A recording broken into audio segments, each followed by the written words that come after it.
Cerita Indonesia dan AFC sepertinya masih akan terus berlanjut. Yap, entah drama apalagi yang ingin ditunjukkan organisasi yang satu ini. Setelah kemarin kelihatan banget ingin menjatuhkan Indonesia, tapi mendadak sang presiden memuji perkembangan tim Garuda. Jelas ini adalah sikap cari muka yang justru membuat kita makin geli. Sebab semua juga tahu kok realitanya gimana.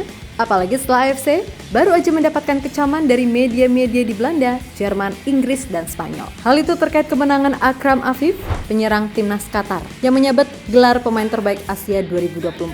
Jelas dilihat dari sisi kualitas atau apapun, penyerang 27 tahun tersebut masih kalah dibandingkan pemain-pemain seperti Son Heung-min, Kaoru Mitoma, Takefusa Kubo, Kim Min-jae, ataupun Ayase Ueda.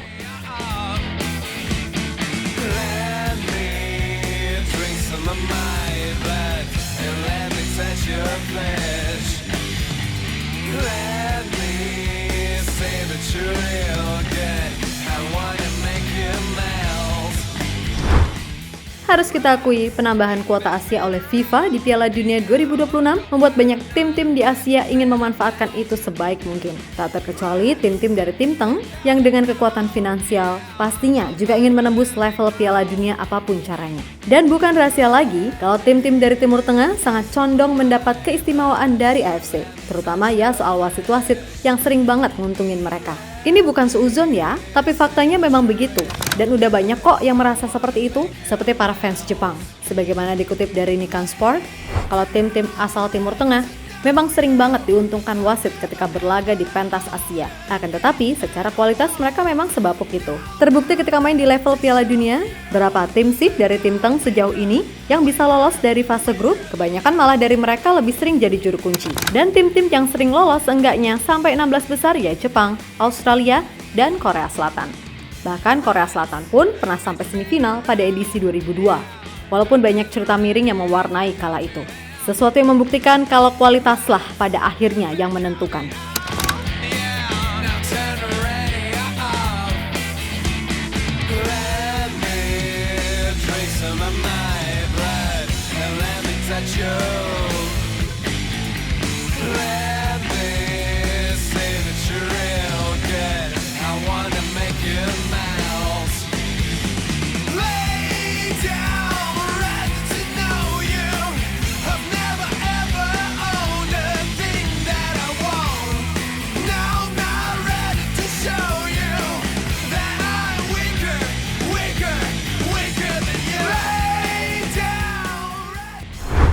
Yap, ngomongin soal kualitas, Indonesia sendiri sebenarnya sedang di fase berkembang. Kedatangan para pemain diaspora diharapkan mampu mengangkat performa tim ini jadi lebih baik. Dan secara umum, pelan tapi pasti Indonesia levelnya meningkat kok, sampai disebut sebagai tim paling progresif di Asia. Memang secara permainan, tim Garuda seringkali masih tidak konsisten. Tapi bagaimanapun, ini arahnya udah benar. Sehingga tak sedikit pula yang memprediksi kalau dalam beberapa tahun ke depan, Indonesia akan jadi kekuatan baru di Asia. Bahkan media seperti ESPN pun berani menyebut kalau sang raksasa itu telah terbangun dari tidur. Jelas dengan fakta semacam itu, Indonesia benar-benar dirasa akan jadi ancaman serius buat tim-tim besar Asia, khususnya dari kawasan Timur Tengah. Mungkin itulah mengapa ketika itu Presiden AFC sampai menyebut Indonesia sebagai ancaman nyata. Karena bisa saja Indonesia akan jadi batu sandungan baru bagi tim-tim Timur Tengah setelah Jepang, Korea, Iran, ataupun Australia. Nah, semua tahu kalau di round 3 ini Indonesia adalah negara yang paling banyak mendapatkan sorotan. Jelas kami nggak asal jeplak, karena itu dibuktikan ketika laga melawan Bahrain, laga tersebut sampai disiarkan di 141 negara. Dan mungkin karena itulah, kontroversi yang terjadi di laga itu seketika langsung menyebar kemana-mana, sehingga membuat reputasi Bahrain dan AFC remuk.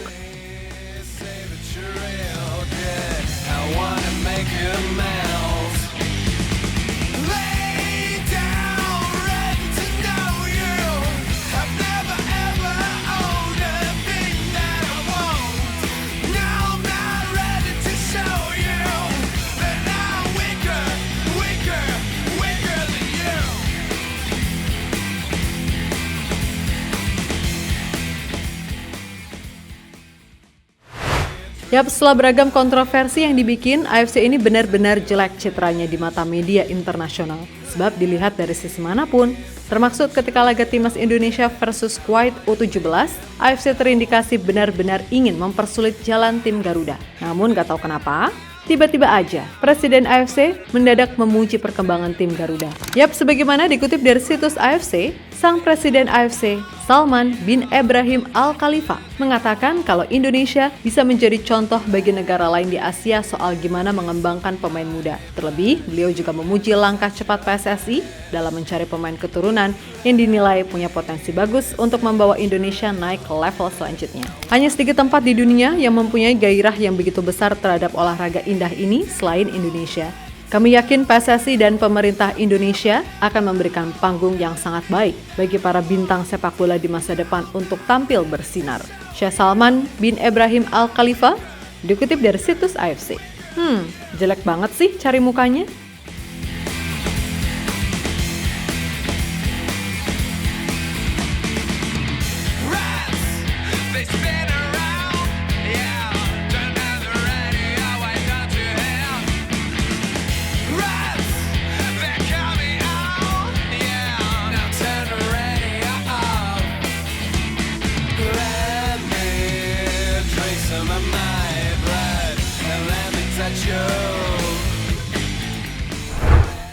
Yap, apa yang dilakukan oleh Syekh Salman pada akhirnya justru membuat semua pihak geli. Terlebih AFC sendiri seperti mendapatkan kecaman keras atas terpilihnya Akram Afif sebagai pemain terbaik Asia 2024. Yap, sebagai informasi, penghargaan ini ditentukan oleh voting yang dilakukan oleh 63 juri asal Asia yang terdiri dari nama-nama terkemuka di dunia sepak bola, termaksud 42 jurnalis atau pengamat sepak bola Asia yang mewakili 42 negara atau region AFC. Nah, Akram Afif menerima 181 poin atau 18% total poin untuk menjadi pemain Asia Barat pertama yang memenangi penghargaan ini sejak pertama kali digelar pada tahun 2013. Yap, Akram Afif secara voting mampu mengalahkan Son Heung-min, pemenang penghargaan ini selama 9 kali dalam 10 tahun terakhir dan 7 pemenang beruntun sejak tahun 2017. Di mana Son sendiri berada di urutan kedua dengan 168 poin atau 16,7% total poin. Nah, menurut para voters, landasan utama Akram Afif layak menang adalah karena dianggap sebagai protagonis utama di balik keberhasilan tim Qatar meraih Piala Asia.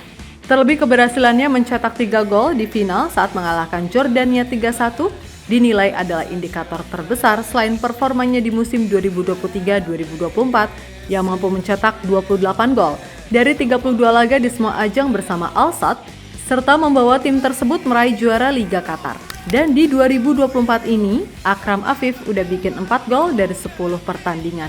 Meskipun begitu, semua catatan itu dirasa masih kurang apabila dibandingkan pemain lain terutama mereka yang merumput di Eropa.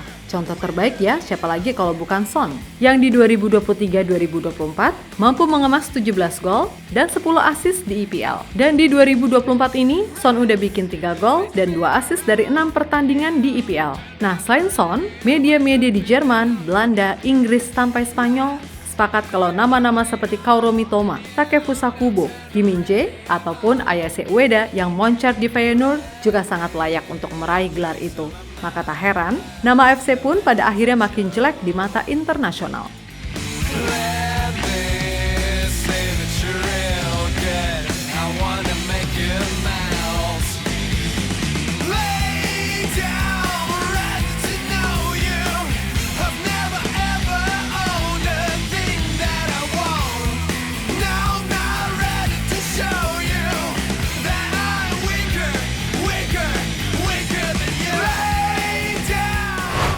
Yap, terlepas dari apapun, terserahlah AFC ini mau ngapain.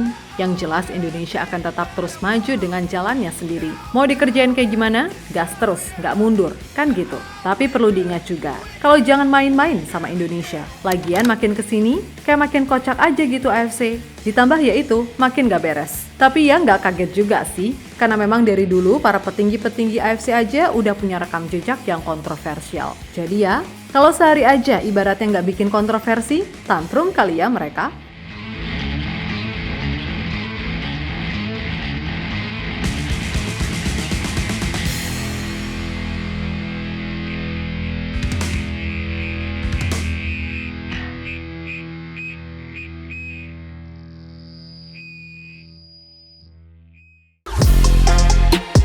Halo, izin iklan sebentar ya guys. Jadikan ruangmu bernuansa timnas. Temukan beragam poster dinding, sepak bola dan timnas dengan desain menawan, kualitas premium dan harga yang tidak akan menguras kantong. Segera klik link Shopee di deskripsi video ini dan dukung timnas dengan sepenuh hati. Mulai dari dinding rumahmu.